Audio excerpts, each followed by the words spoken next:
నమస్తే. నేను మీ అశ్విని కుమార్.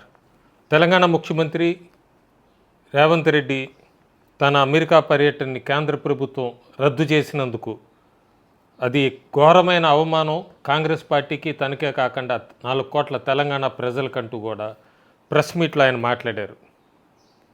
ప్రజలకు ఎవరికి అసలు దాని వెనుకున్నవేంటి, ఎందుకు రద్దు చేసింది కేంద్ర ప్రభుత్వం, ఒకవేళ ఏ రకంగా అప్పీల్ చేస్తుంటే పర్మిషన్ ఇచ్చేది, ఇవన్నీ ఒకసారి మనం చాలా క్లియర్గా ఈ వీడియోలో విశ్లేషించుకుందాం.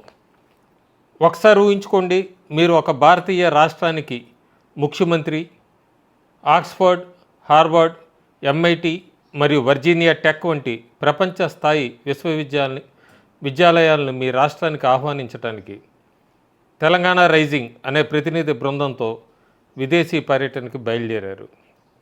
లండన్ పర్యటన చాలా దిగ్విజయంగా పూర్తయింది. అక్కడ సమావేశాలు ముగించుకొని మీరు అమెరికా వెళ్లేందుకు సిద్ధమవుతుండగా సరిగ్గా విమానం ఎక్కడానికి ముందు ఢిల్లీ నుంచి ఒక కఠినమైన వర్తమానం వచ్చింది. మీ యుఎస్ పర్యటనకు అనుమతి లేదు, వెంటనే మీ ప్యాకింగ్ పూర్తి చేసుకొని భారతదేశానికి తిరిగి వచ్చేయండి. ఖచ్చితంగా ఇదే పరిస్థితి తెలంగాణ ముఖ్యమంత్రి రేవంత్ రెడ్డికి ఎదురైంది. శుక్రవారం ఆగస్టు 21, 2026 విదేశాంగ శాఖ ఆయన లండన్ పర్యటనకి అనుమతి ఇచ్చింది, కానీ అమెరికా పర్యటన రద్దు చేసింది. షెడ్యూల్ ప్రకారం ఆగస్టు 24 బోస్టన్లో ఉండాల్సిన ముఖ్యమంత్రి పర్యటనని మధ్యలోనే ముగించుకొని హైదరాబాద్ చేరుకోవాల్సి వచ్చింది. దీనిపై స్పందించిన సీఎం, ఇది తెలంగాణ అభివృద్ధిని అడ్డుకోవటానికి కేంద్రం చేసిన రాజకీయ కుట్ర అని, తెలంగాణ ప్రజల్ని అవమానించడమేనని చెప్పి విమర్శించారు. మరోవైపు కేంద్ర విదేశాంగ శాఖ అధికారి ప్రతినిధి రణధీర్ జైస్వాల్ స్పందిస్తూ, ఇలాంటి విదేశీ పర్యటనలో ఖరారు చేసే కార్యక్రమాలు ఆయా నాయకులు ఉన్న పదవికి తగ్గినట్లుగా ఉండాలి. ఈ విషయంలో అమెరికా పర్యటన షెడ్యూల్ నిబంధనలకి అనుగుణంగా లేదు అని వివరణ ఇచ్చారు. అసలు వెనక ఏం జరిగింది? ఆగస్టు 24, 25, 26 తేదీల నాటి సీఎం షెడ్యూల్లో ఢిల్లీకి అభ్యంతరం కలిగించిన అంశాలు ఏమిటి? ఒక రాష్ట్ర సీఎం విదేశాలకు వెళ్ళాలంటే ఢిల్లీ అనుమతి ఎందుకు తప్పనిసరి? ఒక సీఎం అమెరికా ఉపాధ్యక్షుడు జేడీ వ్యాన్స్ లేదా న్యూయార్క్ మేయర్ జొహరాన్ మమ్దాని వంటి నాయకుల్ని నేరుగా కలవచ్చా? ఈ విషయాలన్నింటినీ చాలా సులభమైన భాషలో స్పష్టంగా తెలుసుకుందాం. కేంద్రం ఈ పర్యటన ఎందుకు అడ్డుకుందో అర్థం కావాలంటే సీఎం రేవంత్ రెడ్డి బృందం విదేశాంగ శాఖకు సమర్పించిన రోజువారీ షెడ్యూల్ను ఒకసారి పరిశీలిద్దాం.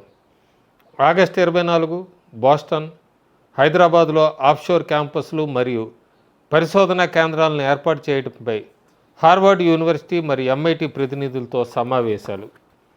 ఆగస్టు 25 వర్జీనియా, బోస్టన్ సాంకేతిక భాగస్వాములు మరియు నైపుణ్యాభివృద్ధిపై నార్త్ ఈస్టర్న్ యూనివర్సిటీ మరియు వర్జీనియా టెక్ ప్రతినిధులతో చర్చలు. August 26 New York city. ఇది చాలా కీలకమైన రోజు. ఈ ఒక్కరోజే 3 ముఖ్యమైన కార్యక్రమాలు ప్లాన్ చేశారు.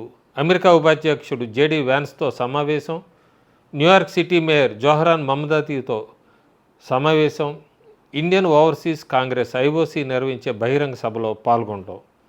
కాగితం మీద చూస్తే ఇది రాష్ట్ర అభివృద్ధికి సంబంధించిన పర్యటనలాగే కనిపిస్తుంది. కానీ విదేశాంగ శాఖ ఆగస్టు 26 నాటి షెడ్యూల్ని పరిశీలించినప్పుడు అనేక ప్రోటోకాల్ అభ్యంతరాలు వ్యక్తమయ్యాయి. అసలు ఆ నిబంధనలు ఏంటో ఇప్పుడు చూద్దాం. విభాగం 3 నిబంధనలు ఏం చెప్తున్నాయి? Cabinet secretariat rules. దీన్ని అర్థం చేసుకోవటానికి మనం మొదటి నిబంధన, దేశ విదేశాంగ విధానం ఒకే స్వరంతో ఉండాలి అనే సూత్రాన్ని చూడాలి. భారత రాజ్యాంగం ప్రకారం విదేశీ వ్యవహారాలు, ఫారిన్ అఫైర్స్ అనేది పూర్తిగా కేంద్ర ప్రభుత్వ పరిధిలోని అంశం. రాష్ట్ర ప్రభుత్వాలు శాంతి భద్రతలు, మౌలిక వసతులు మరియు ప్రాంతీయ అభివృద్ధిని చూసుకుంటాయి. కానీ అంతర్జాతీయ సంబంధాలపై నిర్ణయాధికారం కేవలం ఢిల్లీలోని కేంద్ర ప్రభుత్వానికే ఉంటుంది. క్యాబినెట్ సెక్రటరియట్ నిబంధనల ప్రకారం ఏ రాష్ట్ర ముఖ్యమంత్రి అయినా, మంత్రి అయినా లేదా ఉన్నతాధికారి అయినా అధికారిక పనిపై విదేశాలకు వెళ్ళాలంటే కేంద్ర విదేశాంగ శాఖ నుండి పొలిటికల్ క్లియరెన్స్ తప్పనిసరిగా తీసుకోవాలి. ఆ నిబంధనని ఎందుకు అంత ఖచ్చితంగా అమలు చేస్తారో తెలుసా? ఎందుకంటే ఒక ముఖ్యమంత్రి అధికారిక హోదాలో విదేశీ గడ్డపై అడుగుపెట్టినప్పుడు అక్కడ ప్రభుత్వాలు వారిని ఒక పార్టీ నాయకుడిగా చూడవు. భారత గణతంత్ర రాజ్య అధికార ప్రతినిధిగా చూస్తాయి. ఒకవేళ ఒక సీఎం విదేశాల్లో చేసే వ్యాఖ్యలు లేదా అక్కడ కలిసే వ్యక్తులు భారతదేశ అధికారిక విదేశాంగ విధానానికి విరుద్ధంగా ఉంటే అది దౌత్యపరంగా పెద్ద సమస్యలకు దారితీస్తుంది.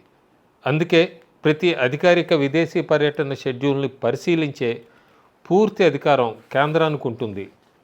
ఇక మనల్ని రెండవ నిబంధన అధికారిక పర్యటనకి మరియు వ్యక్తిగత పర్యటనకి ఉన్న చట్టపరమైన తేడా వైపు తీసుకెళ్తుంది. ఈ రెండింటి మధ్య తేడా ఏంటో వివరంగా చూద్దాం. అంశం ఏ, తెలంగాణ ముఖ్యమంత్రిగా వెళ్ళటం. మీరు అధికారిక హోదాలో వెళ్తున్నప్పుడు మీరు ప్రభుత్వ నిధుల్ని ఉపయోగిస్తారు, ప్రభుత్వ అధికారులతో కలిసి వెళ్తారు, మరియు అధికారిక ఒప్పందాలు ఎంఓయూస్ కుదుర్చుకుంటారు. మీ రోజువారీ పర్యటనల వివరాలను ముందుగానే ఢిల్లీకి సమర్పించాలి. సీఎం రేవంత్ రెడ్డి పర్యటనను విదేశాంగ శాఖ ఎలా పరిశీలించిందో చూడండి. August 24, 25 Harvard, MIT, Virginia Tech అనుమతించదగినవి. విశ్వవిద్యాలయాలతో ఒప్పందాలు, నైపుణ్యాభివృద్ధి వంటి ఒక రాష్ట్ర సీఎం పరిధిలోని అంశాలే. ఆగస్టు 26 అమెరికా ఉపాధ్యక్షుడు జేడీ వ్యాన్స్తో భేటీ. ప్రోటోకాల్ ప్రకారం తిరస్కరించబడింది. ఎందుకు? దౌత్యపరమైన హోదాల వ్యత్యాసం వల్ల. అమెరికా ఉపాధ్యక్షుడు దేశస్థాయి నాయకుడు. అంతర్జాతీయ నిబంధనల ప్రకారం దేశస్థాయి నాయకులు మన దేశ ప్రధాని లేదా రాష్ట్రపతితో మాత్రమే అధికారికంగా భేటీ అవుతారు. ఒక రాష్ట్ర సీఎం నేరుగా విదేశీ ఉపాధ్యక్షుడితో భేటీ కాకూడదు. అది కేవలం విదేశాంగ శాఖ మరియు భారత రాయబారి కార్యాలయం ద్వారా మాత్రమే జరగాలి. ఆగస్టు 26 న్యూయార్క్ మేయర్ జోహ్రాన్ మమ్దానీతో భేటీ. అభ్యంతరం తెలిపిన అంశం, సాధారణంగా నగర మేయర్ని సీఎంలు కలవచ్చు. అయితే ఆ మేయర్ భారతదేశ అంతర్గత విషయాలపై సంచలన వ్యాఖ్యలు చేస్తుంటే దేశ విదేశాంగ విధానానికి ఇబ్బంది కలగకుండా ఉండేందుకు కేంద్రం అలాంటి భేటీలని అనుమతి నిరాకరించవచ్చు. ఆగస్టు 26 ఇండియన్ ఓవర్సీస్ కాంగ్రెస్ సభ పూర్తిగా నిషిద్ధం. ప్రభుత్వ నిధులతో అధికారిక హోదాలో వెళ్ళే పర్యటనలో రాజకీయ పార్టీ కార్యక్రమాన్ని చేర్చకూడదు. ఈ విధంగా ఆగస్టు 26 నాటి షెడ్యూల్లో అధికార పర్యటనకు తగిన అంశాలు ఉండటం వల్లే కేంద్రం ఈ యుఎస్ పర్యటనకి అనుమతి నిరాకరించింది. ఇంకా అంశం బి చూద్దాం. ఒకవేళ సాధారణ పౌరుడిగా శ్రీ రేవంత్ అనుమతిగా వెళ్ళటం. ఒకవేళ అదే వ్యక్తి తన వ్యక్తిగత హోదాలో ప్రయాణిస్తే ఏమవుతుంది? వారు సొంతంగా సెలవు పెడతారు, సొంత డబ్బులతో టికెట్లు కొనుక్కుంటారు, సాధారణ పాస్పోర్ట్పై ప్రయాణిస్తారు. వ్యక్తిగత హోదాలో వారు ఆగస్టు 26 ఎవరినైనా కలవచ్చు. అమెరికా ఉపాధ్యక్షుడిని, మేయర్ని, పార్టీ కార్యకర్తల్ని లేదా స్నేహితుల్ని కలవటానికి విదేశాంగ శాఖ అనుమతి అవసరం లేదు. కానీ ఇక్కడ ఒక పెద్ద నిబంధన ఉంది. మీరు వ్యక్తిగత పౌరుడిగా వెళ్ళినప్పుడు ఎలాంటి ప్రభుత్వ ఒప్పందాలపై సంతకాలు చేయకూడదు, ప్రభుత్వ నిధుల్ని కేటాయించకూడదు, మరియు తెలంగాణ ప్రభుత్వం తరఫున అధికారికంగా మాట్లాడకూడదు. గతంలో ఇలాంటివి జరిగాయో ఒకసారి చరిత్ర చూద్దాం. ఇలాంటి పరిస్థితిని ఎదుర్కొంటున్న మొదటి ముఖ్యమంత్రి రేవంత్ రెడ్డి మాత్రమేనా? ఖచ్చితంగా కాదు.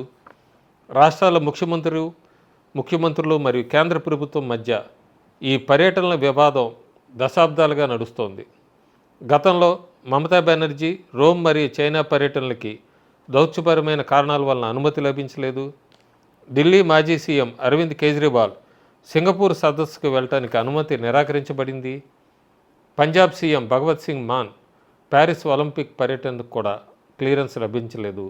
చివరికి నరేంద్ర మోడీ గుజరాత్ ముఖ్యమంత్రిగా ఉన్న సమయంలో కూడా విదేశీ పర్యటనల కోసం నాటి కేంద్ర ప్రభుత్వం నుండి అనుమతులు తీసుకోవాల్సి వచ్చింది.